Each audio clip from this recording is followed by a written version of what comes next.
જય શ્રી કૃષ્ણ વિદ્યાર્થીઓ, આજે આપણે ધોરણ 8 વિષય હિન્દી એનો અભ્યાસ કરવાનો છે.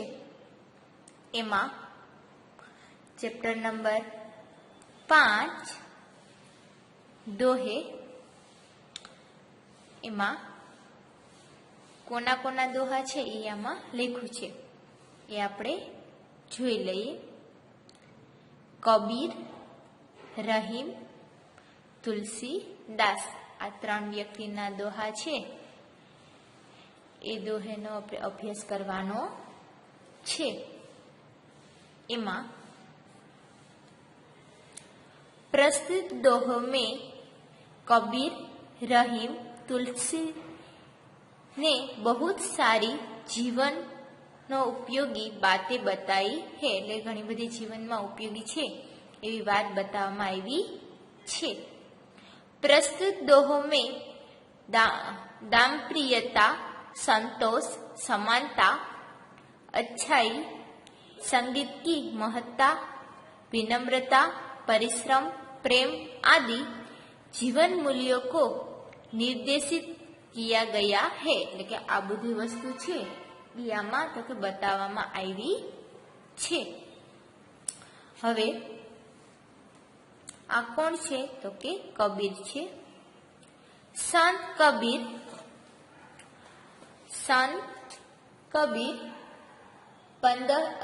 15वीं सदी के कवि है કે 15वीं सदी છે એના કવિ છે. अपने हिंदू और मुसलमानों को उनकी गलतियों के लिए फटकारा है और दोनों को हिल मिल कर रहने का उपदेश दिया है. એટલે કે સંત કબીર છે એ તો કે હિન્દુ અને મુસલમાન છે બંનેને તો કે હળી મળીને રહેવાનો ઉપદેશ આપ્યો છે. આગળ જોઈ લઈએ. પછી આ કોણ છે તો કે રહીમ. એના દોહા છે એ પણ આપેલા છે. रहीम का पूरा नाम अब्दुल हिम खान खाना है. आप बड़े उदार और अनुभवी थे. हिंदी में आपने बोधप्रद दोहे लिखे हैं કે આપણે કંઈક ઉપદેશ મળે એવા તો કે હિન્દીમાં દોહા લેખા છે. કોણે લેખા તો કે રહીમે. એના પછી ત્રીજા છે तुलसीदास. એ જોઈ લઈએ. तुलसीदास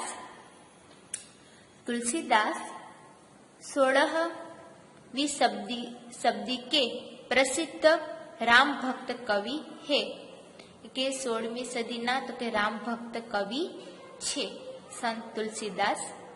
આપને રામચરિત્ર માનસ, શું કીધું? રામચરિત્ર માનસ नामक प्रसिद्ध ग्रंथ लिखा है. એટલે કે રામચરિત્ર માનસ છે એ નામનું પ્રસિદ્ધ ગ્રંથ લખ્યું છે. કોણે તો કે સંત તુલસીદાસે. અહીં તો કે કેટલાક શબ્દાર્થ લખ્યા છે તે પેલા આપણે જોઈ લઈએ. એમાં પેલું છે કુટુંબ, એટલે કે કુટુંબ અથવા શું થાય તો કે પરિવાર. ખેર એટલે કુશલ. પછી એના પછી છે નાદ, એટલે શું થાય તો કે આવાજ અથવા ધ્વનિ. એના પછી કુસંગ, શું છે તો કે કુસંગ એટલે બુરી સંગત. પછી એના પછી છે ભુજંગ એટલે સાપ અથવા સર્પ. નૈન એટલે આંખો, મેં. હર્ષ એટલે શું થાય તો કે ખુશી. એના પછી જોઈએ કંચન. શું છે કંચન? કંચન એટલે શું થાય તો કે સોના. સોનું ને શું કહેવાય તો કે કંચન. પછી એના પછી મેઘ એટલે કે મેઘ. પછી ઉધમ. શું છે ઉધમ? એટલે શું થાય તો કે પરિશ્રમ. પવન એટલે શું થાય તો કે હવા. પવન એટલે શું થાય તો કે હવા. એના પછી ખાન ખાના. શું છે? ખાન ખાના. સરદારો કા સરદાર. જે મોટા સરદાર હોય, સરદારોના સરદાર હોય એને શું કહેવાય? તો કે ખાન ખાના. સરદારો કા સરદાર એક ઉપાધિ અથવા ને એ પણ રીતના કહી શકીએ. હવે આગળ જોઈએ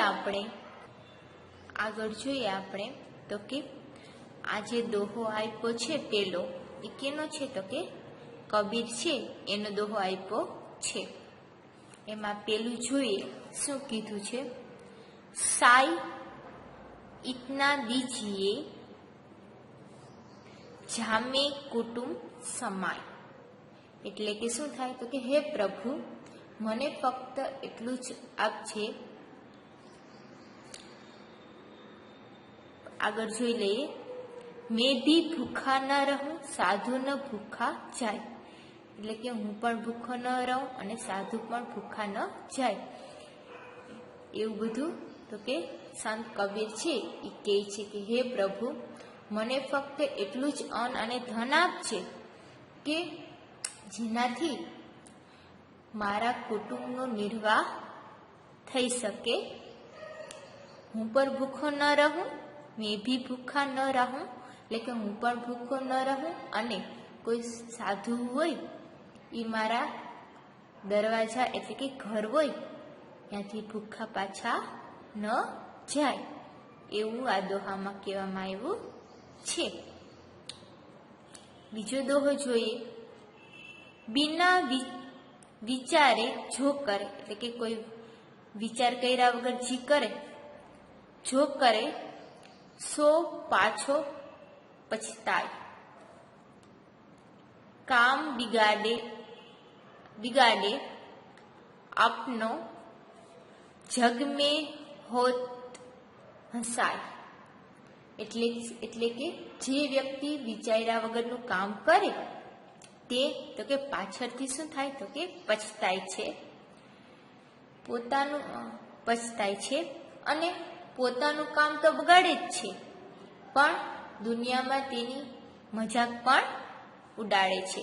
પોતે તો પછતાય છે અને પાછળથી તો કે દુનિયામાં એની મજાક પણ ઉડાડે છે. એના પછી ત્રીજો છે દોહો એ આપણે જોઈએ. કબીરા ખડા બજાર में मांगे सबकी खेर. ना कहूं से दोस्ती, ना कहूं से બેર. એટલે કે ન કોઈ યારે દોસ્તી ન કોઈ યારે વેર. એટલે કે કબીર છે એ શું કહે છે? તો કે કબીર કહે છે કે હું બજારમાં ઊભો રહીને ભગવાન પાસે સૌની કુશળતા ઈચ્છું છું. એટલે કે બધીનું સારું થાય એ ભગવાન પાસે તો કે પ્રાર્થના કરું છું સૌની ભલાઈ માટે. મારે કોઈની સાથે મિત્રતા નથી, એટલે કે દોસ્તી નથી કોઈ હારે વેર. એટલે કે નથી કોઈ હારે